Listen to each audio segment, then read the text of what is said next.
Hello everybody, my name is Farmer Phil, and in today's video we got our crate gate. Now it's time to put it in the shed. So we've ordered up a condon gate. It's a siding gate, so it'll shoot the sides. And here is the cows and calves.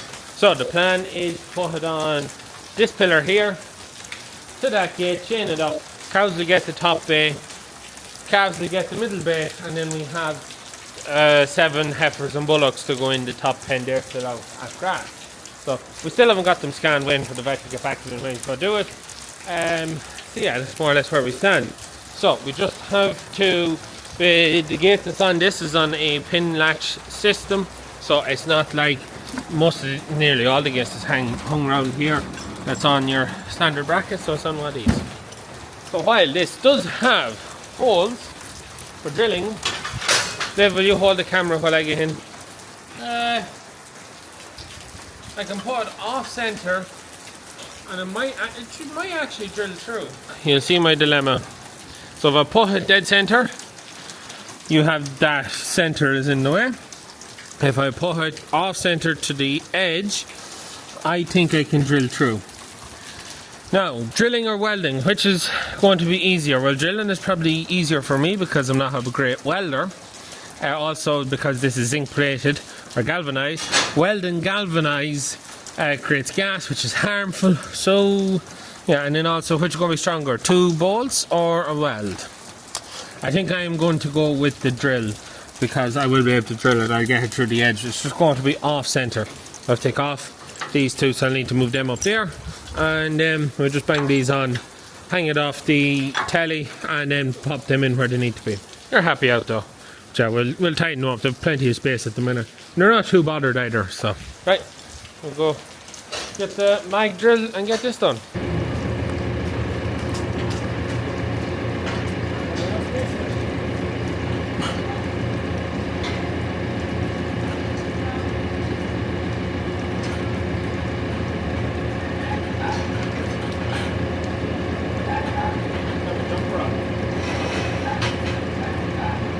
Excuse the dog barking. He's found a mouse and he can't get said mouse. So all we gotta do is we gotta put these nuts in just to hold the gate stopper from sliding out. When we have it in the pen and bolt it on, then we'll put it to the length we want. So I'm hoping lock nuts will work. You did? Yes.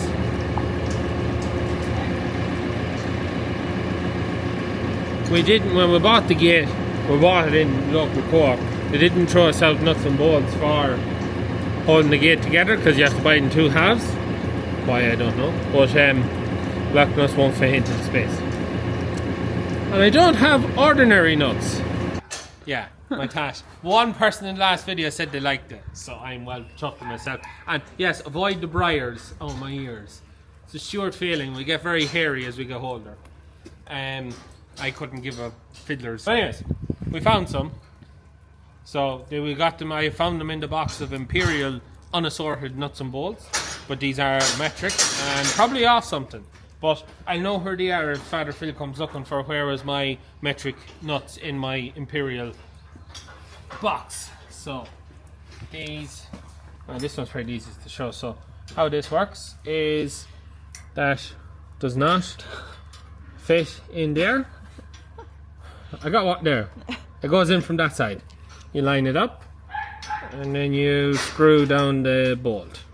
Reason for that is once you screw it down and it starts to tighten, your bolt pushes up against the lug, or your nut pulls up against the lug, your bolt pushes down and into the hole into the bar to hold your gate in whatever position you want it in. So there's 4 of them on it. So we're not going to weld it tight or anything, just have it that's not going to be sliding in and out when we're trying to get it going. In the back. Yeah, well, I don't have to sew it to it, so we'll get them in and then we're ready to put in the gate and bore our holes.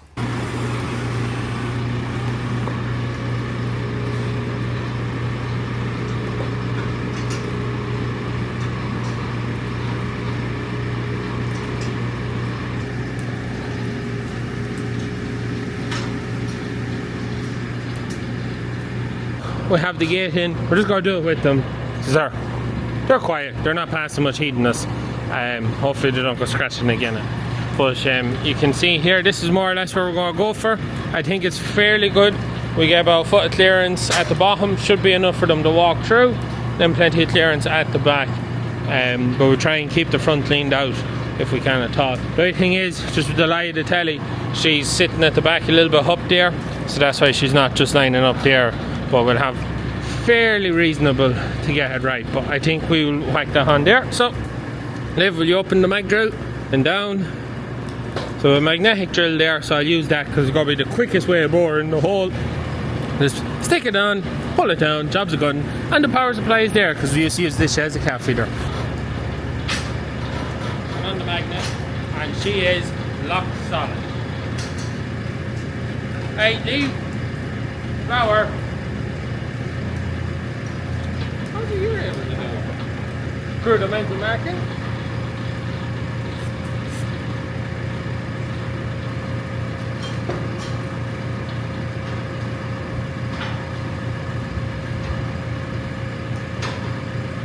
Good at that. We're drilling the hole slightly bigger because it's the smallest drill that we have for this. So we'll have a little bit of play with it. And we have super glue or speed glue. So that's the job. The spray. Right. Away we go.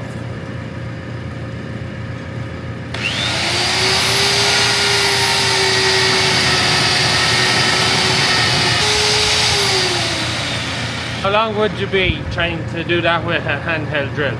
Because of the thickness of the steel there, so you're talking 5mm, and she just punches the hole through it.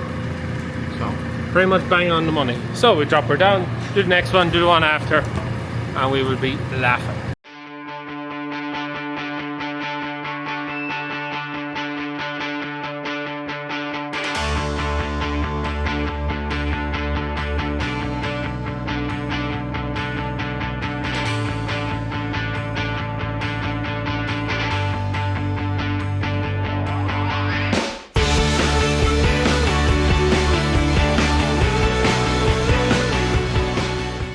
Moment of truth. Have I got it in the right spot? Let's find out.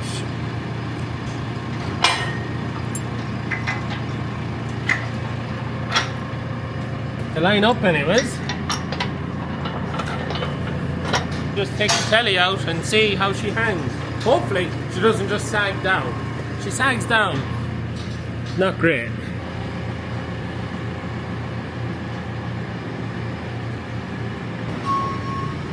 Now, we shut everyone up the top and we chain our gate together.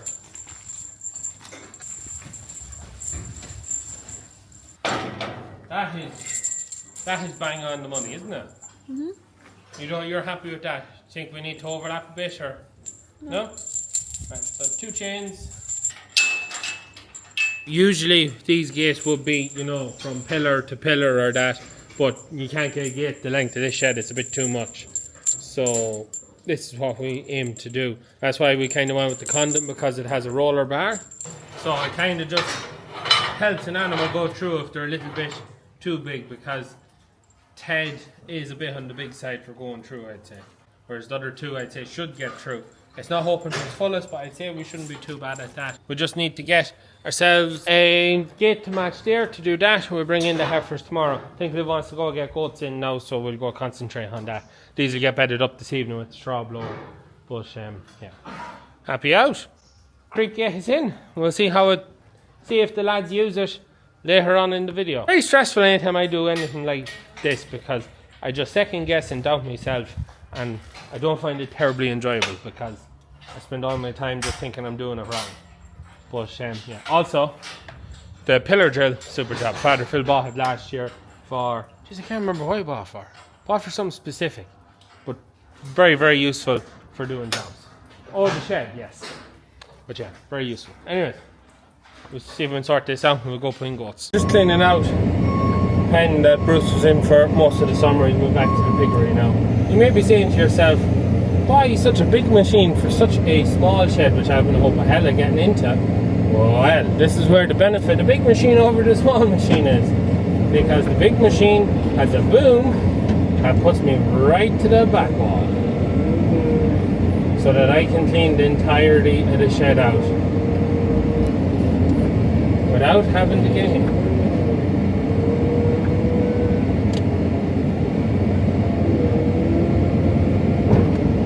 So, great job. Clean this out and bed it up and we bring in goats. It is quite tight. But we can still do it. So, that was much easier than we were anticipating. Sorry I didn't film it because I kind of forgot. So, all 11 of your goats in. So, the 3 nannies and all the kids belonging to them. And then they've just taken off their collars. These are their no fence collars. So, the nannies all had theirs on. So the kids stayed with them, and they are superb at keeping them where you want them. Absolutely fantastic once you get used to it. A little bit hard maybe if you want to move them between paddocks. That wasn't too bad. They can be a bit difficult, but super job, well worth if you have goats. But anyways, that's them in now. So back of the pen is bedded. So I might take the kids out tomorrow and put them into another pen. Can hear and smell Gizmo from here. He's just in the second pen up there. You can definitely smell him. Jeez, he stinks. That's the goats in. Happy out? Haha, the creek gate has worked. The wee Charlie calves went through. But saying that, last night we had 4 of the heifers gone through the gate. So now that the heifers have gone back because we fed them this side, and we have a calf that said, I'm going to go tighten this gate up. Because the Angus heifers are able to get through it, so but I'll get him this side because he probably won't be impressed. Anyways, we tighten the gate up. We're in the teleporter and I have the bracken trailer on. We're going to go gather up our 7 heifers and bullocks that are out. I know some of you might say pulling cattle with the trailer, it's only 7. It's not too far. I wouldn't do a long journey or a full load. But it's just quick and handy because every other tractor is on something that is currently doing something. So I just bring the telly. Saves me having to take on and off machines. We have brakes and our lights and all on this, so it works quite well. But you may be wondering, only that many cattle? That is all that is left. And there's a reason why we had more heifers. But we're more or less down to 3. There's 3 heifers and 4 bullocks in that batch.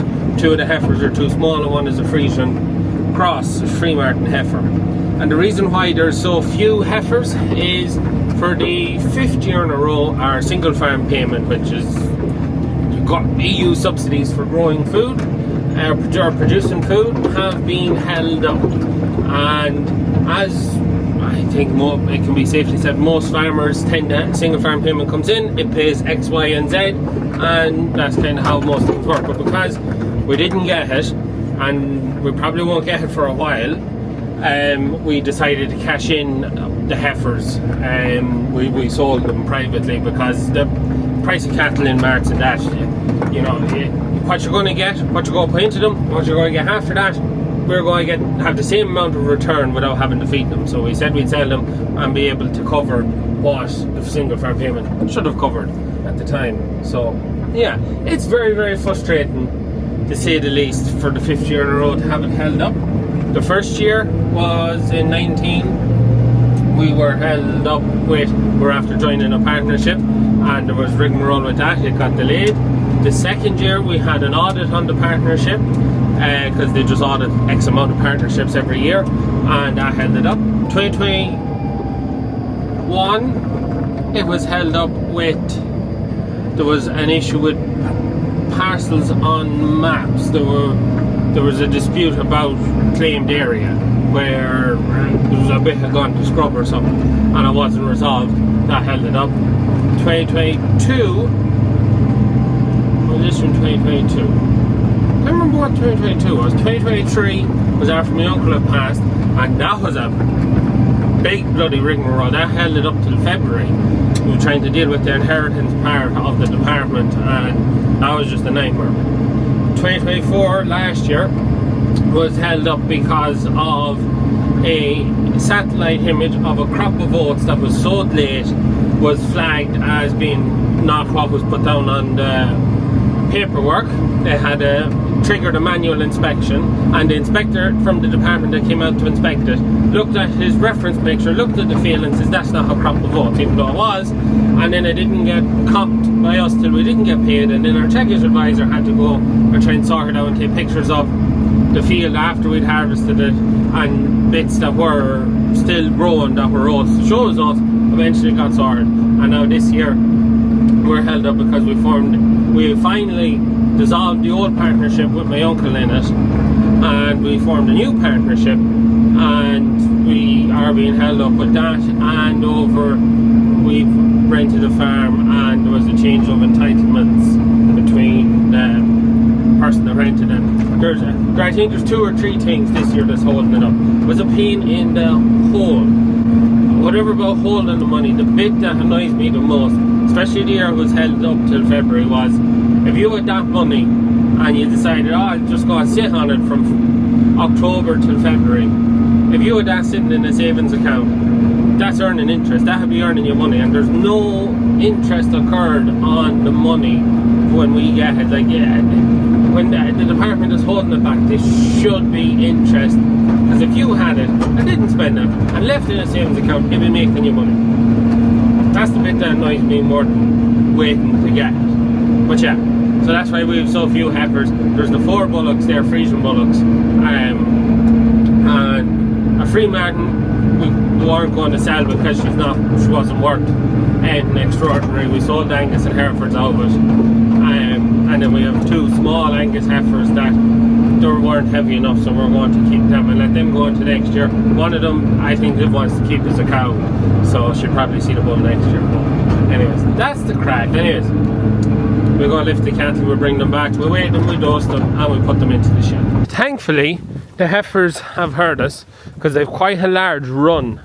We call them the heifers even though there's more bullocks than heifers out here. We're just on the bottom end of the silage ground where there's maybe 12 acres of grazing, where it just kind of goes into wet and rushes. Not very suitable for silage, but they're coming there anyways. You can see 2 of the Frisian bullocks at the front, then that red one behind is a Frisian heifer.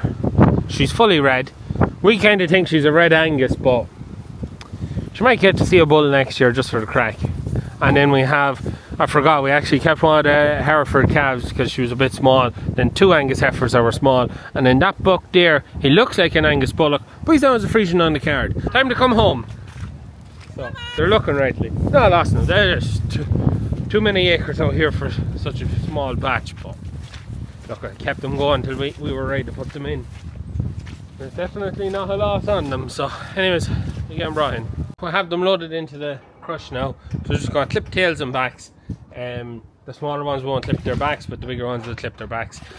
Yard is lovely and clean now. Father Phil, after the last day's work, and he's done a lot of cleaning, so hopefully we don't dirty it too much on them. But yeah, we'll clip their backs. Once their backs are clipped, then we'll dust them. We'll let them on dust about 2 weeks time, is to let any immature parasitic eggs hatch in them. So they're sucking the blood so that they take on the antibiotics that we give them, so they die. Otherwise, they won't die. Everything fired up here and ready to rock and roll. As with all livestock videos, Herd Watch sponsored today's video. You want to check Herd Watch out for yourself, go in the description down below. We use it for everything cattle related. So currently what I'm going to be doing is just quite a simple and easy job, but it's an important job because I like to record all my weights. And now with Herdy, it's a hell of a lot easier to find out what your averages are across all your different breeds and all your different farms you buy from, and find missing tags. So yeah, Herdy is most certainly a very, very nice new feature on Herd Watch. But is it as good as Crush Side? No, Crush Side is, if you haven't seen it before, we use it when we be dosing and weighing and doing a lot of things. Crush Side does it all. Something Liv has been looking for so long, they finally actually went and done it for her. So yes, very nice. First Frisian bullock, 453 kilos. Yes. 414 for our Not Angus, Frisian Cross Bullock, even though he was polled. And looks very Angusy, but a poor one at that. First Angus heifer who is missing one tag, so Liv has stuck that into herd watch, so it's very handy that way. You see an animal with missing tag, you just bang it into herd watch and it goes straight away, it gets ordered. True Cormac tagging, that's where we get her tag. 271 kilos for the heifer. Hereford 225. Should be on the light side.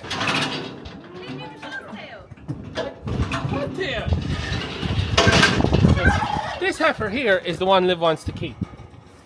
208. Just you say, oh, why would you be keeping such a light heifer to go for me bulling next year? Because Liv does a lot of work on the farm, a lot of work. And when Liv says she wants something, you say, yeah, it might not make financial sense. Character. Yes, it may not make financial sense, but Liv does a lot. So when Liv says she really wants something, you just say yes. Been through a few sticky situations and she's still here. So yes, you just say yes, Liv. You get what you want because you're a hard worker. So she's smiling there. You can see the big happy look on her face because she knows that Michelle is going to be staying for her cow. Come on, Michelle. Come on.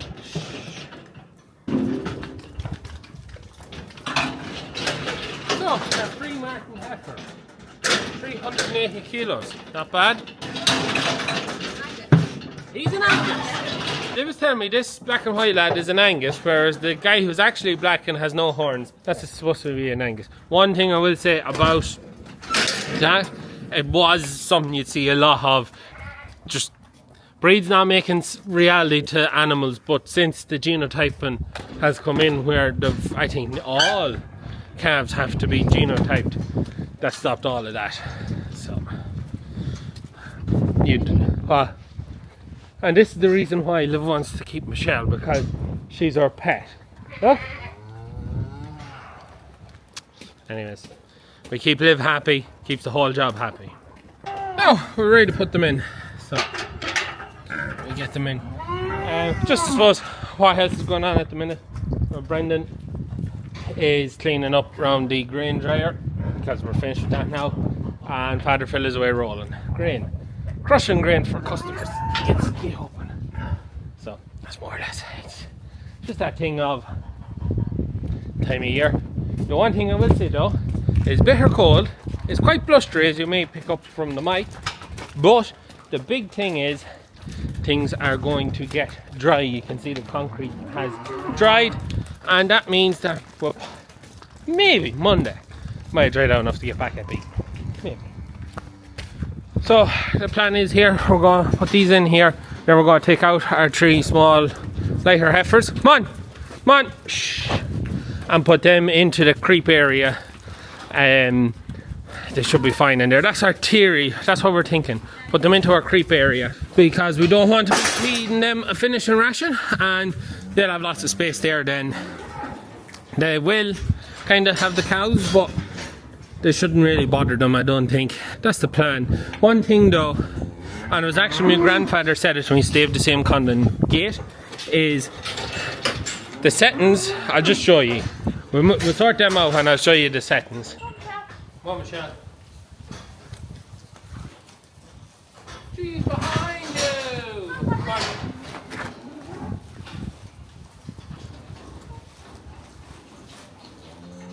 So that's them this side. If they are a problem, we'll find somewhere else to put them, but for now it should be fine. So yeah, what I was saying was, camera look at the right direction. So the gate here, and my grandfather, as I said, he's the very same in his farm, but this is the problem. So that's one setting, bit too big, as we had flour had come through it. The next hole is there. The distance to travel between the holes just seems a bit too much.